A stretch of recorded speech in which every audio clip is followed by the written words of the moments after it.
I think we can all agree that the majority of Batman's villains are mentally unwell. It's why most of them get carted off to Arkham at the end of each episode, where they are supposed to receive treatment.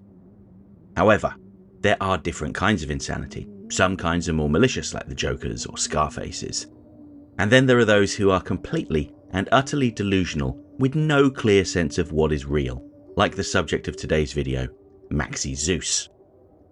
I recently was able to review a new series of books called Batman the Animated Interviews, which consists of about 30 years worth of interviews spread across 5 volumes about the making of Batman the Animated Series. One of the many nuggets of information that was shared in Volume 1 is that the creative team wanted to adapt King Tut, who was created for the Adam West starring Batman TV series of the 1960s, but couldn't do so because of licensing issues. And it seems like the character of Maxie Zeus was created as a substitute for King Tut, thanks to those aforementioned licensing issues. King Tut was a mild-mannered Yale professor of Egyptology, William Omaha McElroy, who entered into a delusional state after he was hit on the head with a rock during a student protest. When he came to, he believed himself to be the ancient Egyptian ruler, King Tutankhamun, and that Gotham was the city of Thebes. He believed himself to be its rightful ruler, and crossed paths with Batman and Robin, who tried to put a stop to his schemes. These schemes sometimes involved making Batman dance for his amusement, creating some truly meme-worthy moments. The interesting thing about King Tut is that, with a significant enough blow to the head, he would snap out of, and back into, his delusion. Quite conveniently, his memory of the act of his alter ego would be wiped each time his mind was reset. The thing to remember about the BTAS creative team is that they grew up with the Adam West show, and clearly had some fondness for it. Just look how Bruce Timm and co snuck in a version of King Tut into the recent Batman Caped Crusader.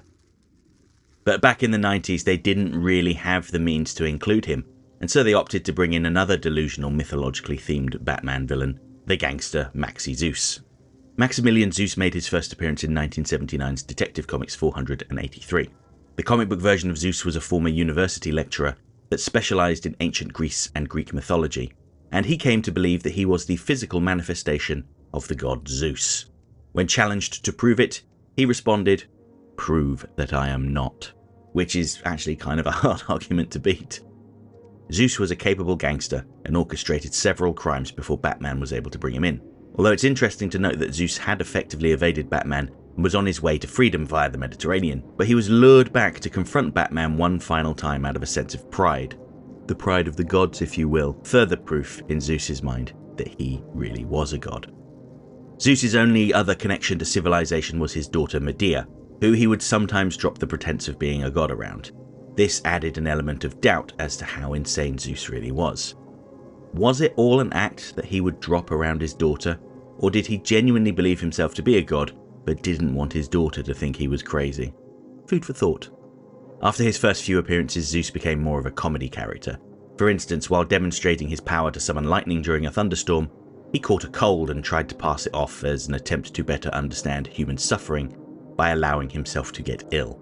And during Nightfall, when Bane destroyed Arkham Asylum, a jubilant Zeus was one of the first people to be recaptured after he ran headfirst into a tree and knocked himself unconscious mere moments after getting past the asylum's walls.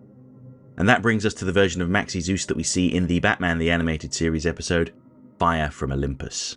The quick summary is that a powerful cannon that can produce highly destructive lightning bolts was stolen while in transit, and Batman visits the head of Maximilian Shipping, the company that was responsible for transporting the cannon, Maximilian Zeus.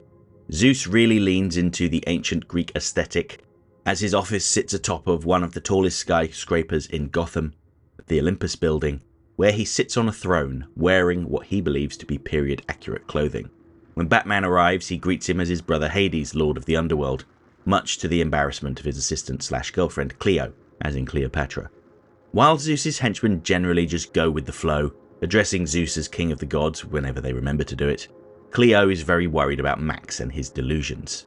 Similarly, while Batman wants to recover the cannon and is pretty certain that Zeus was involved, he also wants to help Zeus, because Zeus is very clearly suffering some sort of disassociative break from reality.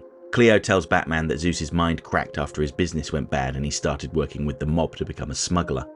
The pressure of keeping one of the world's largest shipping companies afloat, coupled with the shame and guilt over betraying his customers, put too much strain on his mind, and he snapped. When he learned that his company was going to be transporting a weapon that could summon powerful blasts of lightning, he couldn't resist stealing it. And what did he want to do with this cannon? He wanted to use it to make people notice him. He first fires the cannon at a passing police blimp, believing them to be spying on him. This scene is notable because it is one of the only scenes to show innocent people getting killed. Some characters that weren't traditionally human, like Clayface and Scarface, suffered gruesome deaths. But real people always had to be seen as alive. It's why so many characters fell into water or landed in trees. But in this case, while the police officers can be seen jumping out of the crashed blimp, the explosion and subsequent fire would have killed them and the pedestrians. Zeus's ultimate aim is to use the cannon to shoot at the moon, to remind the people to fear the gods of Olympus. He is utterly insane and genuinely believes that he is a deity. While he does have one very brief moment of clarity after Cleo appeals to him, he quickly dismisses it and embraces his delusion. He asks his men to strap Cleo to the cannon so that she can ascend to godhood and live with him in Olympus forever. When one of his men suggests that murdering her might be a bad idea, Zeus zaps him with his lightning staff as a way of motivating his other henchmen to follow his orders. Zeus is no match for Batman though, and actually takes himself out when he lunges at the cannon in an attempt to recover his lightning staff after Batman had used it to sabotage the cannon. The resulting shock sends Zeus flying, and he lands square on his head, which cannot have helped with his condition. It's often said that these comic book characters are the modern equivalent of mythological figures, and Zeus identifies with the residents of Arkham, seeing them as the archetypal figures they are. Two-Face resembles Janus, Poison Ivy Demeter, and the Joker Hermes. He may have mistaken the rogues of Gotham for the gods of ancient Greece, but he's right about one thing. He is home. While Maxie Zeus only appeared in one episode of Batman the Animated Series, he made two significant appearances in the tie-in comics and a brief cameo in a third. The first was Batman Adventures 25, which featured the first team-up of the animated Batman and Superman, although it doesn't really fit within continuity, given that it contradicts the events of World's Finest. Still, it's an enjoyable comic that can sort of work if you squint a little bit. Just try not to think about the then comic book accurate designs with Superman's mullet and Lex Luthor's huge red mane and beard. Maxie Zeus threatens to destroy Gotham City with some sort of earthquake machine if his demands aren't met, and this is an opportunity for Lex Luthor to demonstrate the power of his new war machines.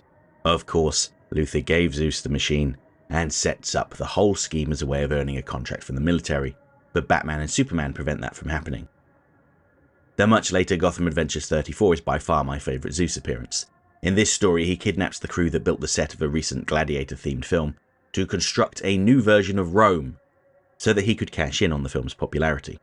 This is a very funny story. I particularly like the critique of film executives adding their feedback to improve a product. What if they crossed the line with a velociraptor, or gave it a flamethrower? Just think of the merchandising opportunities.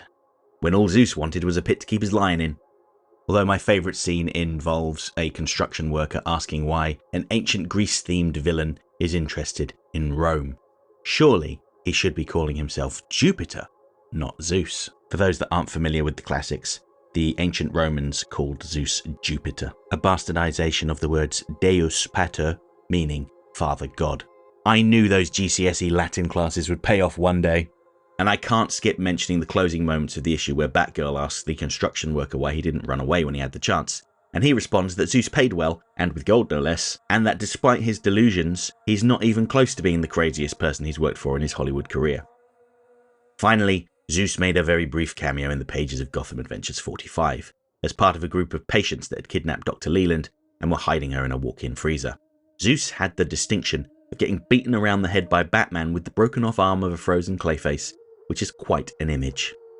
So, in summary, Maximilian Zeus is probably one of Batman's most deluded foes. He genuinely believes the nonsense that he spouts about being the king of the gods. He has delusions of grandeur and overstates his importance. Zeus had been a titan of industry, and his company kept goods moving across the globe.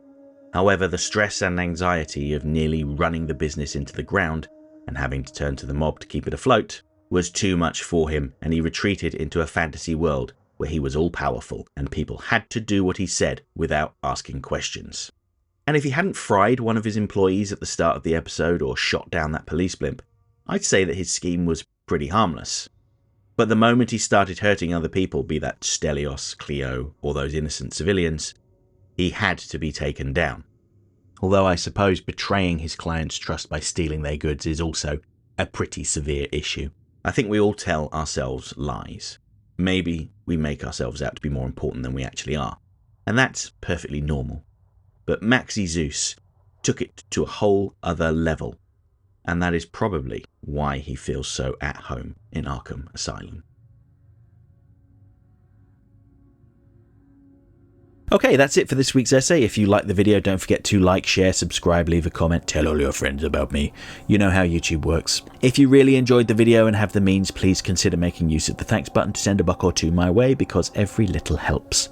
I offer channel memberships for $1.99 a month. This will get you early access to my weekly video essay, priority responses to your comments, members-only videos, custom emojis, and an icon on your profile indicating that you're one of my people. And special thanks to my current channel members, who are all listed on the screen right now. Next time I'm returning to my latest Superman the Animated Series villain poll to talk about an original DCAU character, Mercy Graves, and how she went from Lex Luthor's chauffeur and bodyguard to the head of LexCorp. Hope to see you then.